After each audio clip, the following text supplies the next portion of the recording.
याचिका को कोर्ट ने खारिज कर दिया है और अब रिया को और उनके भाई को, साथ ही साथ सभी आरोपियों को जेल में ही रहना होगा। आपको बता दें कि एनसीबी की तरफ से कहा गया था कि उन्हें मामले में और आगे जांच करनी है और अब आगे जांच होगी और भी ज्यादा क्या कुछ पहलू निकल कर सामने आते हैं वो आने वाला वक्त बताएगा। लेकिन अभी रिया को जेल में ही रहना होगा 22 दिसंबर तक, क्योंकि जमानत याचिका को कोर्ट ने खारिज कर दिया है। आपको बता दें कि सुशांत सिंह राजपूत की गर्लफ्रेंड रिया चक्रवर्ती जेल में है और 22 सितंबर तक वो जेल में ही रहेंगी। ड्रग्स कनेक्शन मामले में रिया चक्रवर्ती को कोर्ट ने 14 दिन के लिए जेल में भेजा है, जिसके खिलाफ रिया चक्रवर्ती की वकील की तरफ से जमानत याचिका लगाई गई थी। कोर्ट ने उसे खारिज कर दिया है, क्योंकि लगातार एनसीबी इस याचिका का विरोध कर रहा था, जमानत देने से मना कर रहा था। तमाम पहलू एनसीबी की तरफ से कोर्ट में रखे गए और जिसे कोर्ट ने मानते हुए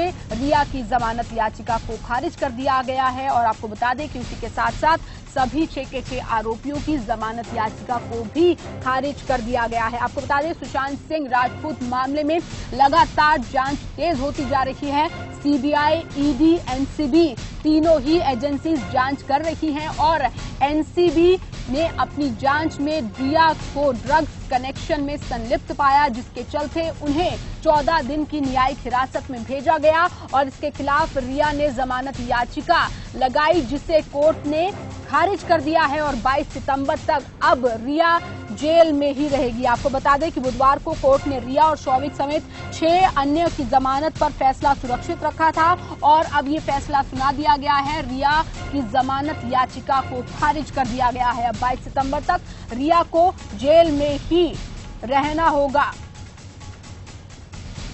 तो बड़ी खबर हम आपको दिखा रहे हैं, रिया ने एनसीबी के लॉकअप में अपनी पहली रात गुजारी। इसके बाद अगले दिन रिया का बायखला जेल में रिया को शिफ्ट कर दिया गया था और रिया की सेल के पास ही आपको बता दें कि शीना बोरा हत्याकांड मामले की आरोपी जो है इंद्राणी मुखर्जी, उनका भी सेल है।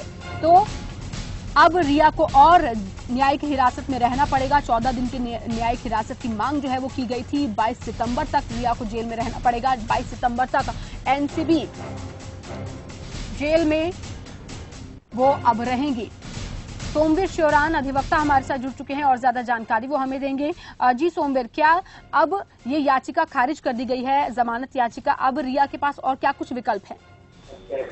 देखिए, इसमें जितनी भी धाराएं लगाई गई थी ना साधारण भाषण के लिए एनडीपीएस एक्ट की, एक थी सबसे ज्यादा खतरनाक थी, जिसमें खुद कंज्यूम करना, बेचना, व्यापारिक कॉमर्शियल क्वांटिटी, और दूसरा इसके घर में एक रेड भी पड़ी थी, छापा भी मारा गया था एनसीबी ने। तो उसमें 3 तरह की क्वांटिटी होती है, एक स्मॉल, एक लार्ज और एक कॉमर्शियल। तो मुझे लगता है वो उसकी जो क्वांटिटी थी वो उस कैटेगरी में आई जो लार्ज थी या कॉमर्शियल थी। तो और तीसरा जो है 29 था इसके खिलाफ, उसमें किसी को अवैध करना, किसी को यानी क्रिमिनल कॉन्स्पिरेसी कह लीजिए, किसी को धोखे से कोई नशा देना, कोई एडिक्ट करना, किसी को दवाई देना, इस तरह की जो बैंड है।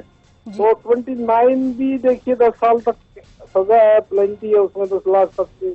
8 सी भी काफी ग्रीवियस ऑफेंस है, बनाना, बेचना, कॉमर्शियल क्वांटिटी है।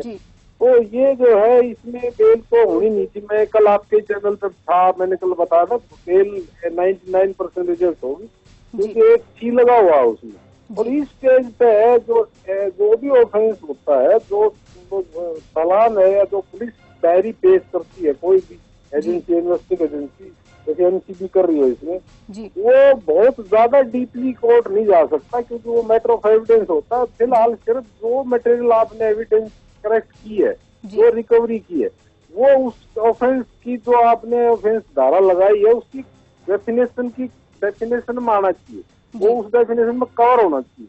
उदाहरण के तौर पर 8 सी लगाया, 8 सी में उसके बयानात, दूसरे मुलजिम के बयानात, 67 एनडीपीएस एक्ट में रिकॉर्डेड स्टेटमेंट, अगर उनके बयान से परिभाषा बनती है कि ये 8 सी बनता है, तो उसको कोर्ट इस स्टेज को 8 सी मानता है। ये बाद की बात है एविडेंस की स्टेज पे कि भाई वो कितना प्रूव हो पाता है, कितना था, कैसे रिकवरी हुई, तो ये चीजें बाद की है। तो फिलहाल बेल पे जो है, बेल के टाइम इतनी देखा जाता है, ये बहुत ग्रीवियस ऑफेंस है।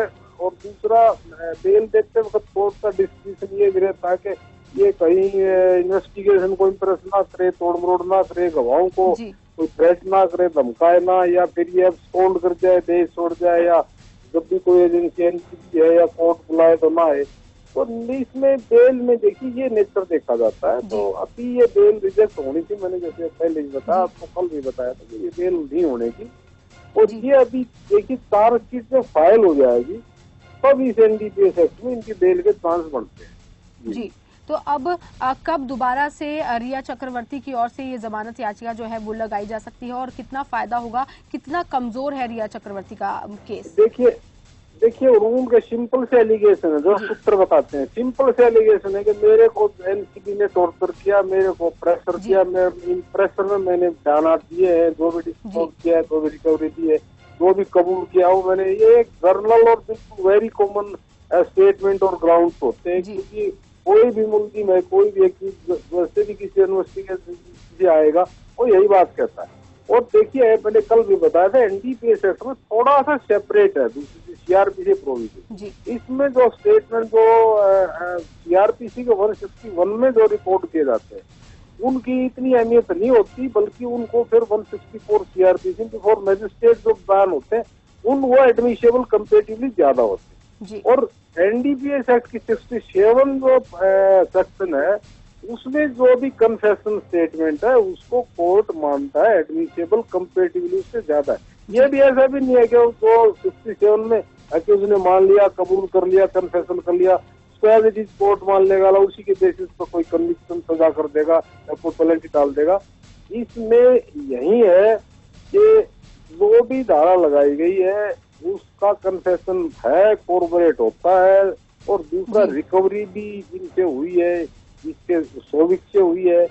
तो इनका जितने भी बयानात हैं, जितने भी एक्यूज अब तक अरेस्ट हुए हैं, उसमें ये कोर्पोरेट करता है, एक दूसरे को चेन बनती है। उसने कहा जी मेरे से खरीदते थे, फिर सोविक ने कहा मेरे को पेमेंट ये करती थी, ये उसके सुशांत सिंह के लिए ड्रग्स अरेंज करती थी, खुद भी कंज्यूम करती थी। तो वो जो कन्फेशन स्टेटमेंट है उन सबको देखते हुए कोर्ट ने उनकी बेल रिजेक्ट की है। और देखिए जहाँ तक सेकंड बेल एप्लीकेशन का सवाल है, बेल एप्लीकेशन आप कितनी भी लगा लीजिए, 439 सीआरपीसी प्रोविजन है, आप लगा सकते हो बेल। बट जो बेल पहले रिजेक्ट होगी, जो ग्राउंड उसमें लिए थे उसके अलावा कोई फ्रेश ग्राउंड अगर आपके पास है तो अब बेल दूसरी बेल एप्लीकेशन लगती है, वो मेंटेनेबल भी है। और उसको कोर्ट तभी सुनवाई करता है जब तो पहले ऑलरेडी जिन ग्राउंड पे रिजेक्ट कर दी उनके अलावा कोई फ्रेश ग्राउंड आपके पास है। अब उदाहरण के तौर पर देख लीजिए, अब जैसे चार्जशीट फाइल हो जाती है या कोई सीएफएसएल की रिपोर्ट आ जाए जिसमें एक्यूज के फेवर में आ जाए ये तो इससे रिकवरी की थी। जी सोमवीर शेरोन जी हमारे साथ जुड़ने के लिए, जानकारी देने के लिए बेहद शुक्रिया। तो यहाँ पर जिस तरीके से सोमवीर शेरोन जी ने बताया है कि अब अगर कोई और जानकारी वो लेकर आते हैं, ग्राउंड्स और लेकर आते हैं तो याचिका जो है वो हो सकती है, लेकिन अभी जमानत याचिका को खारिज कर दिया गया है और ये होना ही था। वहीं पर हमारे साथ अशोक अरोड़ा जुड़ चुके हैं, अधिवक्ता हैं सुप्रीम कोर्ट के, आपको बता रहे हैं। जी अशोक जी, सबसे पहले खबर फास्ट पर आपका बेहद स्वागत है। आपसे जानना चाहेंगे कि रिया चक्रवर्ती के साथ साथ सभी आरोपियों की जमानत याचिका को खारिज कर दिया गया है, अब आगे क्या होगा? आगे क्या होगा वो अगर सेशन में किया तो हाई कोर्ट जा सकते हैं शगुन जी बेल के लिए, और यहाँ फिर चेंज ऑफ सर्कमस्टांसेस में इस कोर्ट में भी दोबारा लगाई जा सकती है। जी अशोक जी, आपसे ये जानना चाहेंगे कि रिया चक्रवर्ती की तरफ से, उनके वकील की तरफ से जमानत याचिका लगाई गई थी तो वो कहां पर कमजोर नजर आई? मेरे को नहीं लगता शगुन ये कोई कमजोरी उनकी है। मेरे को जितना अखबारों में पढ़ा और मैगजीन्स में देखा है, वैसे तो जजमेंट देख के पता लगता है, उस हिसाब से मेरे को लगता है कि ज्यादती हुई है, उसके साथ बेइंसाफी हुई है जी। ऐसा मुझे लगता है कि ये ऐसा केस नहीं था कि जिसमें बेल रिजेक्ट होनी चाहिए थी, क्योंकि रिकवरी नहीं है और आप व्हाट्सएप मैसेजेस पे कितना रिलाई कर सकते हो जी। और ऐसे किसी बंदे की पर्सनल लिबर्टी लेना, जो सुप्रीम कोर्ट ने हमेशा कहा है personal liberty is the most important human right, fundamental right all over the world, तो किसी की पर्सनल लिबर्टी ऐसे ले लेना जी तुक्के से या अंदाजे से या सरमाइसिस से, कंजेक्चर से, जी मैं समझता हूँ उसके साथ बहुत ज्यादती हुई है। मेरा ये बिल्कुल जी क्लियर व्यू है। अशोक जी, जिस तरीके से आप कह रहे हैं कि रिया चक्रवर्ती के साथ ज्यादती हुई है और ऐसे कोई बेसिस नहीं बनते हैं, तो किस आधार पे इस जमानत याचिका को खारिज किया गया?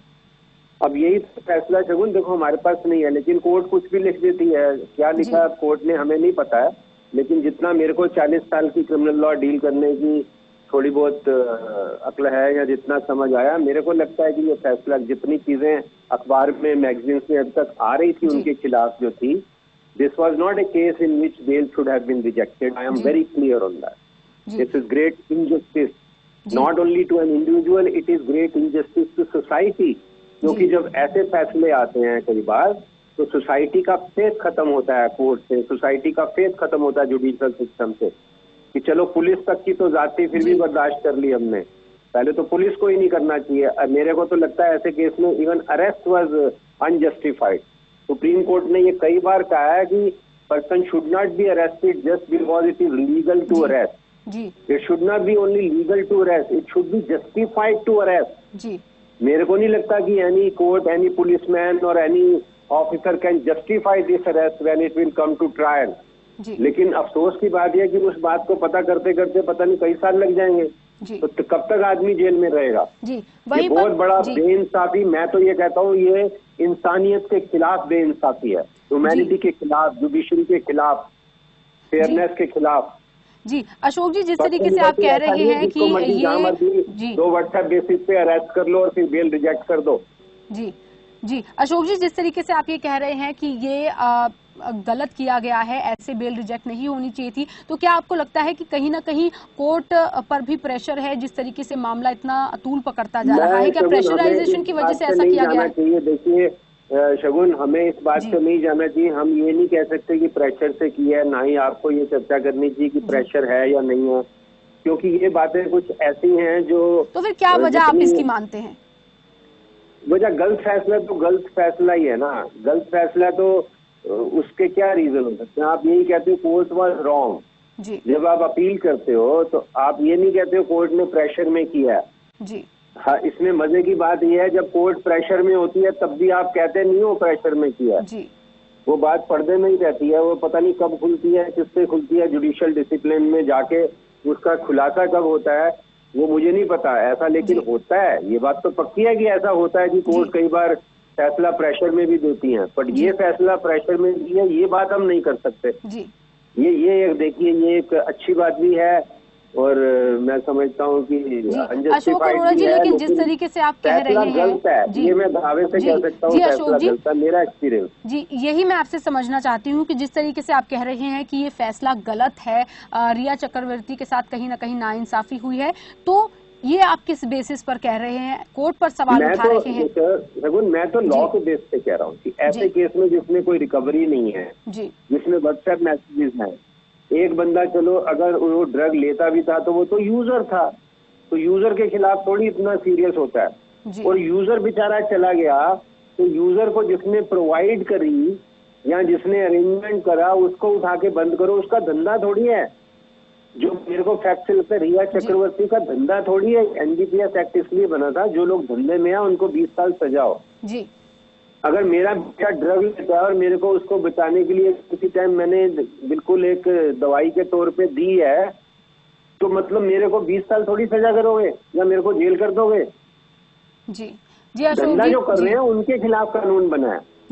अशोक जी, आपसे जानना चाहेंगे कि अब आगे रिया चक्रवर्ती के पास क्या विकल्प है? रिया चक्रवर्ती अब आगे क्या कर सकती हैं?